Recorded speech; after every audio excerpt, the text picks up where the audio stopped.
Pant toss దగ్గర ఇచ్చిన statement పక్కన పెట్టేద్దాం. మన వాళ్ళు బ్యాటింగ్ వచ్చినారు, వస్తే మనం ఏం ఎక్స్పెక్ట్ చేస్తాము, ఖచ్చితంగా ఓపెనర్లు ఇద్దరు పవర్ ప్లే ఆడతారు, 6 ఓవర్లకి మినిమం 70 వచ్చి తీసుకోరు అని అనుకున్నాం. అనుకోవడం తప్పులు, ఎందుకంటే they have been playing like that. And మనకేమనిపిస్తుంది, ఎవడైనా అదే అనుకుంటాడు, నేను కాదు ప్రతి ఒక్కడు అదే అనుకుంటాడు, కొడతారని అనుకుంటారు.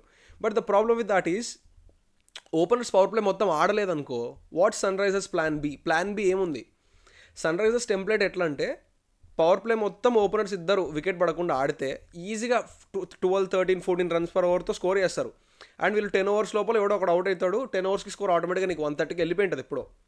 నెక్స్ట్ వచ్చిన వాళ్ళు క్లాస్ అని వస్తాడు, పైన వస్తాడు, వాడు కింద వచ్చే వాళ్ళు పైన వస్తాడు, వాడు హిట్టింగ్ స్టార్ట్ చేస్తాడు. ఇది టెంప్లెట్ సన్ రైజర్స్కి. కానీ what happens when their openers fall cheaply? Power play 2 overs అవ్వకముందే వికెట్ పడితే పరిస్థితి ఏంది? అదే మెయింటైన్ చేయగలరా? బట్ ఇషాన్ కిషన్ అన్లకి ఈరోజు పాపం లెగ్ సైడ్ అవుట్ అయినాడు, అది ఇంకా ఏం చేయలేము, అది కర్మంగా. అండ్ క్లాస్ అండ్ వికెట్ గురించి ఇంకా నవ్వుకొని వదిలేసుకోవడం తప్ప ఏం చేయలేము. వాడికి అదృష్టం షేక్ హ్యాండ్ ఇస్తే దరిద్రం రికార్డింగ్ డాన్స్ పెట్టింది.